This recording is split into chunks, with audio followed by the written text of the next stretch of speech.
बिस्मिल्लाहिर्रहमानिर्रहीम। अस्सलाम वालेकुम नाज़रीन, आप यूट्यूब चैनल देख रहे हैं। मैं इमरान खान हूँ। एक तो जो पंजाब के निकलने का सब इंतज़ार कर रहे थे, एक ऐसा मौका कि पंजाब निकला है। पाकिस्तान तहरीक इंसाफ को परमिशन दी नहीं जा रही थी, लेकिन फिर पाकिस्तान तहरीक इंसाफ को परमिशन मिल गई और अदालतों के थ्रू उन्होंने इजाज़तनामे हासिल किए। और ये इतने आखिरी टाइम पर मिले कि ऐसा लगा कि पाकिस्तान तहरीक इंसाफ बड़े जलसे नहीं कर पाएगी। लेकिन फिर लोगों ने जो मनादिर देखे कसूर में, जो मनादिर देखे लाहौर में, जो मनादिर देखे बाकी जगहों पे पंजाब में, डेरा गाजी खान में, उन तमाम मनादिर ने यह बताया कि आज भी पाकिस्तान तहरीक इंसाफ का तोती बोलता है और इमरान खान जिस वक्त चाहे पूरे पंजाब को बाहर निकाल सकते हैं। देखिए, जो मोमेंटम पंजाब से बनना था उसका कोई मैच नहीं है। यानी खैबर पख्तूनख्वा में पाकिस्तान तहरीक इंसाफ जितना मर्जी एहतजाज करे, मिलियन मार्च भी कर ले, लेकिन वहाँ पर उनकी हुकूमत है। तो हमेशा यही कहा जाएगा जहाँ हुकूमत है वहाँ पर लोग निकल आए। बड़ी मुश्किल हालात में उन्होंने हुकूमत बनाई, लेकिन इसके बावजूद वहाँ पे उनकी हुकूमत है और वहाँ पे वो कर सकते हैं एक्टिविटी। पंजाब के अंदर उनका सबसे बड़ा टेस्ट है। लेकिन फिर जिस तरह की रैलीज, जिस तरह के जलसे, जिस तरह के जुलूस हुए, यानी पंजाब ने एक मरतबा फिर इमरान खान के हक में फैसला सुनाया। अब धांधली का पूरा मनसूबा बनाया गया है और इसमें जो मुबैना तौर पर चीज़ें सामने आई वो एक तो ये है कि जितना भी पोलिंग स्टाफ है, जो सरकारी स्टाफ है, जिनके साथ टीचर्स होते हैं, प्रिजाइडिंग ऑफिसर्स और पोलिंग का दीगर अमला, आरओज वगैरह, डीआरओज वगैरह, उनको कंट्रोल किया गया है। और कुछ फॉर्म 45 जो है वो पहले से दस्तखत करवाकर हासिल कर लिए गए हैं। बस उनको फिल करना है और उन फॉर्म 45 के मुताबिक फॉर्म 47 का रिजल्ट तैयार करना है। एक्चुअली ये करना है और कुछ नहीं करना।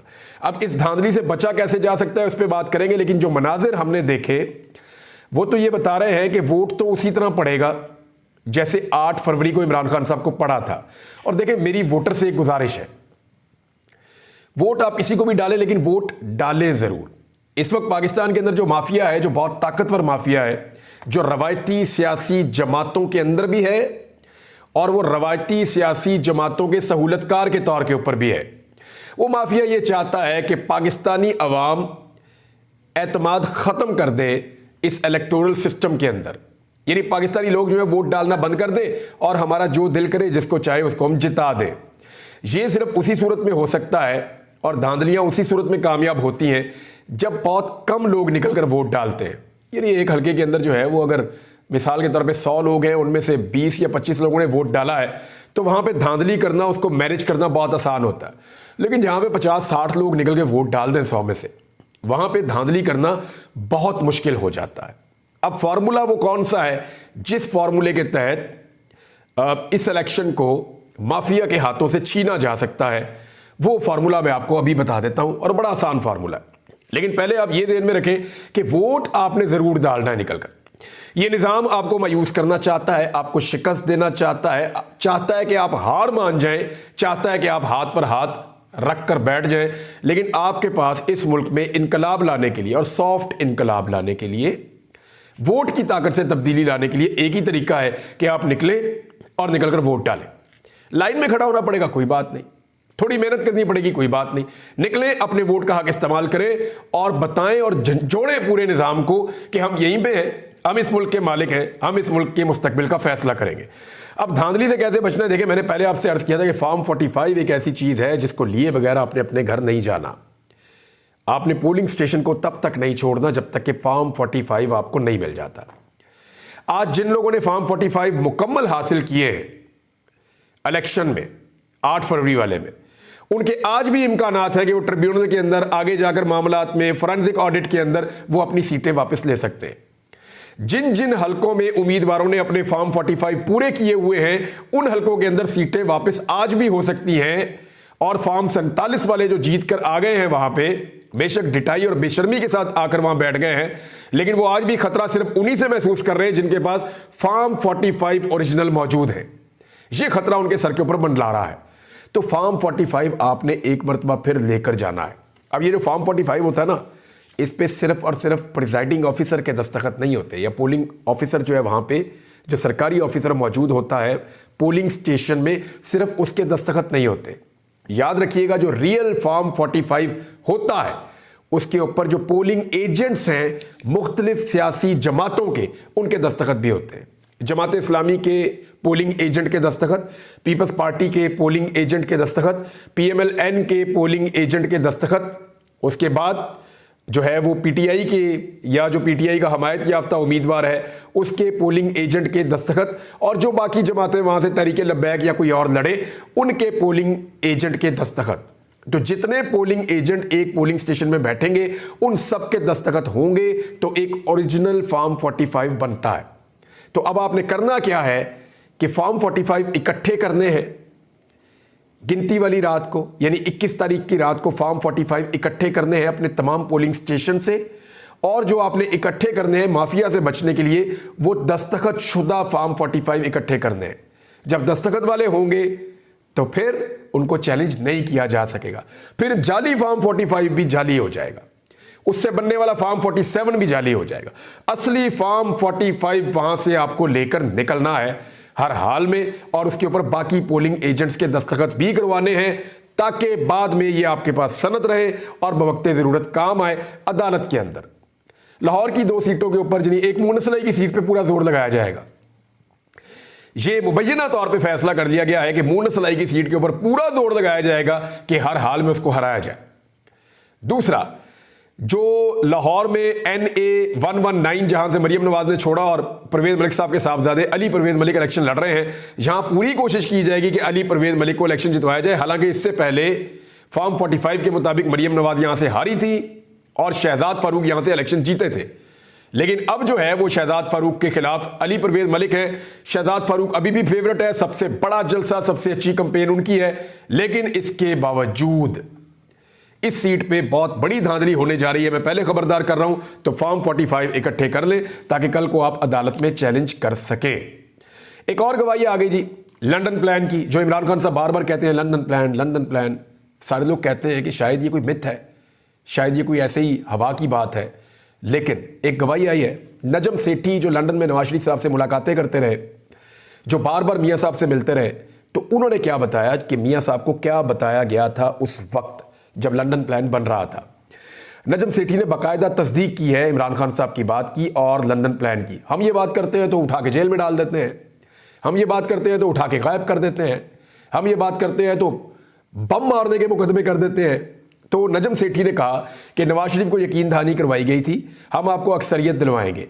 इलेक्शन से पहले नून लीग के रहनुमाओं और रियासती इदारों के कुछ अहम लोगों के दरमियान मीटिंग हुई जिसमें यह बात तय हुई थी कि हम आपको 90 सीटें पक्की देंगे, बाकी 15 सीटें ऊपर से मजीद देंगे। फिर पाकिस्तान तहरीक इंसाफ ने यह मुतालबा किया है कि इसके ऊपर जो है वो जो एस्टेब्लिशमेंट है वो इस पर अपनी वजाहत दे और वो अपने हलफ की खिलाफ वर्जी करके इदारों को सियासत में क्यों इस्तेमाल कर रहे हैं इसका जवाब दें। वो इसकी वजाहत मांग रहे हैं एस्टेब्लिशमेंट से। अब इसमें एक खबर और है, अभी मैंने आपके सामने नाम लिया मियाँ शहजाद फारूक का, तो उन्होंने एक बात बताई है कि मियाँ शहजाद फारूक कह रहे हैं कि हमारे ऊपर बहुत दबाव डाला जा रहा है और उनके बकौल उनके भाई मियाँ अबाद फारूक और हसान न्याजी उनके बारे में खदशात इंतहाई तशवीशनाक और ख़तरनाक हैं जो उन्होंने जाहिर किए हैं। और कासम सूरी साहब इसके ऊपर एक ट्वीट करते हुए कह रहे हैं कि गैर कानूनी हिरासत में मौजूद अबाद फारूक और हसान न्याजी से किसी किस्म का राब्ता नहीं है और ये खदशा है कि कहीं उन्हें खुदा न खास्ता कत्ल ना कर दिया गया हो। वैसे ये मुझे नहीं लगता कि ऐसा होगा, अल्लाह ताला उन दोनों को सलामत रखे, लेकिन उनकी कोई लोकेशन तब्दील हुई है इसके बारे में लोग कह रहे हैं। कुछ लोगों ने यह कहा कि शायद मियाँ अबाद फारूक ने खुदकुशी करने की कोशिश की है किसी शीशे के साथ और उस पर जो है वो हसान न्याजी ने शायद शोर भी मचाया था और फिर उनको दोनों को उस जगह से किसी और जगह मुंतकिल किया गया है। जो लोग अपने लोगों को मिलने के लिए गए थे, कि जो लोग वहाँ कस्टडी में थे फ़ौज की, उन्होंने बताया कि इन दोनों को मुंतकिल कर दिया गया है, ये यहाँ पे मौजूद नहीं है। तो अब जो है इसके ऊपर खदशात जाहिर किए जा रहे हैं पाकिस्तान तहरीक इंसाफ की जानिब से, उनके वकला की जानिब से, अदालत से भी रुजू किया गया है। देखते हैं इस मामले में क्या होता है। एक और वाक़या जो अफसोसनाक पेश आया, इससे पहले एक भावल नगर में वाक़या पेश आया था और वो वाक़या जो है वो पुलिस का था, बड़े भाई छोटे भाई वाला वाक़या उसको करार दिया जा रहा है और पुलिस वालों के साथ जो कुछ हुआ, जो डीमोरल वो हुए और अभी तक इसके ऊपर बातें हो रही हैं। इसकी इंक्वायरी हो रही थी, पता नहीं क्या रिपोर्ट आई, जब हमारे सामने आएगी तो हम आपके सामने भी रख देंगे। लेकिन यहाँ एक वाक़या हुआ और इसके अंदर एक लेटर मेरे पास मौजूद है और वो जो लेटर है वो जनाब लिखा गया है रिटर्निंग ऑफिसर NA 8 बाजोड़ से, ये उनके ऑफिस से लेटर लिखा गया है और डिस्ट्रिक्ट रिटर्निंग ऑफिसर DRO को ये ऑफिस लिखा गया है जो बाजोड़ के DRO है। और उसमें वो ये बता रहे हैं कि एक स्पेशल रिपोर्ट है, जो इसका उन्वान है स्पेशल रिपोर्ट है, अटैक ऑन स्टाफ, के स्टाफ के ऊपर हमला हुआ है और इंटरफेरेंस इन ऑफिशियल वर्क, हमारे सरकारी काम में मुदाखलत की गई है। और वो ये बता रहे हैं कि 19 अप्रैल 2024 को यानी कल के दिन कुछ ऑफिसर्स हैं जिनका ताल्लुक ISI इंटरनल विंग से है और वो बाजोड़ में पोस्टेड हैं। वो आए मेरे ऑफिस में तकरीबन 12 बजे के करीब और उन्होंने मेरे साथ मिसबिहेव किया और मेरे ऊपर प्रेशर डाला, प्रेशर के तरीके इस्तेमाल किए और पोलिंग स्टाफ को चेंज करने के लिए दबाव डाला गया। और वो इसलिए कि जो अपकमिंग बाई इलेक्शन 2024 आ रहा है उसके अंदर पोलिंग स्टाफ को चेंज कर दिया जाए और जो है also demanded data of polling staff और पोलिंग स्टाफ का डाटा भी मांगा गया। आगे उन्होंने 4 ऑफिसर्स के नाम भी लिखे हैं। उसके बाद उन्होंने बताया जी कि वो उन्होंने मेरे से ये मांगा और मैंने इमीडिएटली जो है वो आपके ऑफिस को आगाह किया। यानी वो बता रहे हैं जिन ऑफिसर से मांगा गया रिकॉर्ड और उनको मिसबिहेव किया गया, उन्होंने कहा जी मैंने आपके ऑफिस को आगाह किया। और उसके बाद उन्होंने बताया जी कि जुम्मे का वक्त हो गया, फिर हम जुम्मा पढ़ने चले गए। फिर जब वापस आए तो फिर उन्होंने बताया कि फिज़िकली असॉल्ट हुआ वहाँ पे, इन्हीं ऑफिसर्स की जानिब से ये लोग आए और यहाँ पे फिज़िकली असॉल्ट किया, मारा गया, लोगों को ज़ोदोकोप किया गया। और mister Hazratullah DEO notified by election commission और इनको जो है वो मारा गया है। और उसके बाद उनके ऊपर गन जो है उसको पॉइंट किया गया है, वेपन जो है वो उनके ऊपर पॉइंट किया गया है और जब वो ड्यूटी अपनी अदा कर रहे थे और उसके बाद वो लोग वहाँ से चले गए जिन लोगों ने ये किया है। और ये इल्ज़ाम लगाया है उन्होंने पाकिस्तान की इंटेलिजेंस एजेंसी ISI के इंटरनल विंग के ऊपर। और फिर उन्होंने कहा जी Hazratullah was taken to the hospital, Hazratullah को अस्पताल ले जाया गया है और वो ज़ख्मी हालत में अस्पताल पहुँचे हैं और एक रिपोर्ट जो है वो सबमिट कर दी गई है कानूनी एक्शन के लिए। और जो ऑफिसर्स वहाँ पे आए थे उनके खिलाफ, जो ऑफिशियल्स आए थे एजेंसी के, उनके खिलाफ एक रिपोर्ट भी सबमिट कर दी गई है कानूनी अमल के लिए। उसके बाद उन्होंने बताया कि जी ऑफिसर्स ने अपना काम बंद कर दिया, नायब तहसीलदार और बाकी commissioner, assistant commissioner, additional assistant commissioner और पता नहीं कौन कौन से लोगों के नाम लिखे हुए। उन्होंने कहा जी उसके बाद उन्होंने अपना काम बंद कर दिया, सवाए उन लोगों के जिन्होंने जो सैलाब के लिए काम कर रहे हैं वो वापस आए और उन्होंने अपना काम किया। इस तरह से यहाँ पे इस रिपोर्ट के अंदर लिखा हुआ है और नीचे उनके साइन मौजूद हैं ऑफिसर्स के। और ये एक वाकया पेश है जो अफसोसनाक वाकया है। एक और नादरीन बड़ी खबर है और वो ये है कि जो 6 जजेस के ख़त का मामला है उस पर इस्लामाबाद हाई कोर्ट ने तमाम जजेस से तजावीज़ तलब कर ली है।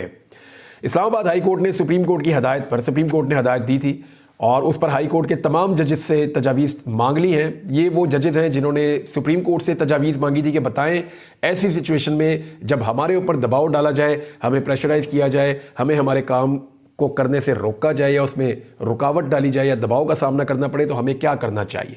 उन्होंने सुप्रीम जुडिशल काउंसिल से पूछा। अब सुप्रीम कोर्ट कह रही है कि उन्हीं जजों से तजावीज़ ली जाए कि ऐसी सूरत हाल में करना क्या चाहिए, बजाय इसके कि सुप्रीम कोर्ट रहनुमाई दे। सुप्रीम कोर्ट ने उनसे रहनुमाई मांग ली है। कादी फायद ईसा साहब लगता है इस मामले को बहुत शायद लंबा लेकर चलेंगे। और chief justice Islamabad high court के ऑफिस की जानिब से तमाम जजेस से पीर तक तजावीज़ तलब की गई हैं और तजावीज़ मांगी गई हैं। ज़राए का कहना है कि जजेस को सुप्रीम कोर्ट के हुक्मनामे की कॉपी भी भिजवाई गई है। जजेस की तजावीज़ के बाद फुल कोर्ट बुलाने से मुताल्लिक फ़ैसला होगा। 26 मार्च को इस्लामाबाद हाई कोर्ट के 6 जजेस ने सुप्रीम जुडिशल काउंसिल को ख़त लिखा था जिसमें अदलिया में खुफिया इदारों की मुदाखलत का इल्ज़ाम आयद किया गया था। ये वो सारा मामला है और इसके ऊपर अब जो है सुप्रीम कोर्ट ने हाई कोर्ट्स के जजेस के ख़त के मामले पर तजावीज़ तलब की थी। तो अब ये तजावीज़ आएंगी तो पता चलेगा क्या होना है। वज़ीर ख़जाना जो है वो नॉर्मली उनकी तरफ से अच्छी खबर नहीं आ सकती और आए भी कैसे। पाकिस्तान के ख़जाने की हालत आपके सामने है। उन्होंने कहा पाकिस्तान ने हर साल $25 अरब का कर्जा वापस करना है। ये है जी पाकिस्तान की इस वक्त की सिचुएशन। $25 अरब हर साल वापस करना है और एक 2-2 अरब डॉलर के लिए हम किस तरह दूसरे मुल्कों के पास जाते हैं। यानी सऊदी अरब से $3 अरब देकर अपने अकाउंट में रखा, एक दौर में UAE से $2 अरब लिया, चाइना से $3 अरब लिया, तो सारी दुनिया से हमने पैसा ले लिया है। तो हम $25 अरब सालाना वापस कैसे करेंगे, ये इतना बड़ा सवाल है और इसका जवाब मेरे ख्याल में इस वक्त किसी मईशतदान के पास नहीं है। और इसका अगर सादा जवाब है तो इस मुल्क की हुकूमतों को अपने तमाम अल्ले तलल्ले, अपनी तमाम अयाशियाँ, अपने तमाम प्रोटोकॉल्स तर्क करना होंगे। बिल्कुल एक आम आदमी की ज़िंदगी गुजारना होगी और जो ताकतवर और बड़े लोग हैं उनके ऊपर बड़े बड़े टैक्सेस लगाने होंगे। नाज़रीन, अमेरिका ने स्टेटमेंट दिया है कि ईरान पर इसराइली हमलों में अमेरिका का कोई किरदार नहीं है। यानी अमेरिका ने अपने आप को बरी ज़िम्मा किया। उन्होंने कहा जी हमने नहीं किया ये हमला, ये इसराइल ने किया जो हमला हुआ है। और इसके ऊपर दुनिया भर से जो है वो रद्दअमल आ रहा है और आलमी बरादरी ने कशीदगी कम करने पर जोर दिया है। ओमान ने इसकी मजम्मत की है जो इसराइल ने अटैक किया और ओमान ने कहा है कि बार बार इसराइल जो कर रहा है ये खित्ते के अमन के लिए ठीक नहीं है। मिस्र ने भी ऐसी ही बात की है और उन्होंने भी मजम्मत की है। तुर्की ने भी इसकी मजम्मत करते हुए ये कहा है कि दोनों फ़रीक़ैन को इस वक्त चाहिए कि तहम्मुल का मुज़ाहरा करें और ख़ित्ते को कशीदगी से बचाएं। दुनिया एक नई जंग की तरफ खुदा न खास्ता फिर जा सकती है अगर ये सूरत हाल ऐसे ही रहती है तो। बरतानिया ने जो बात की है, उन्होंने गोल मोल बात की है। उन्होंने कहा मेरे लिए इस वक्त तक क्या सराइयाँ करना दुरुस्त नहीं होगा जब तक हक़ाइक़ वाज़ेह नहीं हो जाते। हम इत्तेहादियों के साथ मिलकर तफसीलात की तस्दीक के लिए काम कर रहे हैं। यानी वो चाहते हैं कि नेटो जो फ़ैसला करे वही फ़ैसला बरतानिया भी बोले और यूरोपीय ममालिक भी बोले। यूरोपीय यूनियन ने भी इससे मिलता जुलता स्टेटमेंट दिया है। चीन ने भी दोनों तरफ़ैन को कहा है कि वो थोड़ा सा तहम्मुल का मुज़ाहरा करें और ख़ित्ते को किसी लड़ाई से बचाएं। ऐसे किसी भी इक़दाम की चीन मुखालफत करता है जिससे कशीदगी में मज़ीद इजाफा हो। नादरीन, किसानों के बारे में मैं बार बार बात कर रहा हूँ और मैं बार बार बात करता रहूँगा। ये गंदुमें काट के दातरियाँ दिखा के इससे कुछ नहीं होगा। किसानों के लिए इश्तिहारात लगा के अखबारात में इससे कुछ नहीं होगा। अपनी फ़ोटोएं चिपका के सारे अखबारात में और सोशल मीडिया पे या टिकटॉकें बना के इससे कुछ नहीं होगा। किसानों को हुकूमत उनका हक़ देने में पूरी तरह नाकाम हो गई है। उन्हें बारदाना फ़राहम नहीं किया जा रहा, जो किया जा रहा है वो बहुत कम किया जा रहा है। बारदाना की हुसूल के लिए, बारदाना कहते हैं उस बोरी को जिसके अंदर वो डालकर दाना बेचते हैं, गवर्नमेंट को देते हैं। गवर्नमेंट ने 3900 रुपये कीमत रखी है लेकिन गवर्नमेंट कहीं पे भी ख़रीदारी नहीं कर पा रही। किसान 3900 रुपये के ऊपर परेशान था और 3900 रुपये में भी गवर्नमेंट उनसे नहीं ख़रीद रही। इस वक्त जो मार्केट में किसान की गंदम बिक रही है, ये एक्सप्रेस न्यूज़ की जो तहकीकाती रिपोर्ट है उसके मुताबिक 3200 से 3300 रुपये फ़ी मन किसान को मिल रहा है और मिडल मैन फ्लोर मिल्स को यही गंदम ज़ख़ीरा करने के बाद 3500 से 3600 रुपये में फ़रोख्त कर रहा है, जबकि सरकारी नर्ख जो है वो 3900 रुपये है, जिस पर किसान खुश नहीं था। उतने पैसे भी नहीं मिल रहे, हुकूमत भी गंदम नहीं ख़रीद रही। किसान को इस हुकूमत ने, ज़ालिम हुकूमत ने पीस कर रख दिया है और टिकटॉकनियों की हुकूमत जो है उनको सोशल मीडिया, टिकटॉकों और अखबारात पे अपनी फ़ोटोएं चिपकाने के अलावा कोई और काम नहीं है। अब तक के लिए इतना ही। अपना ख्याल रखिएगा, अपने चैनल का भी। अल्लाह हाफ़िज़।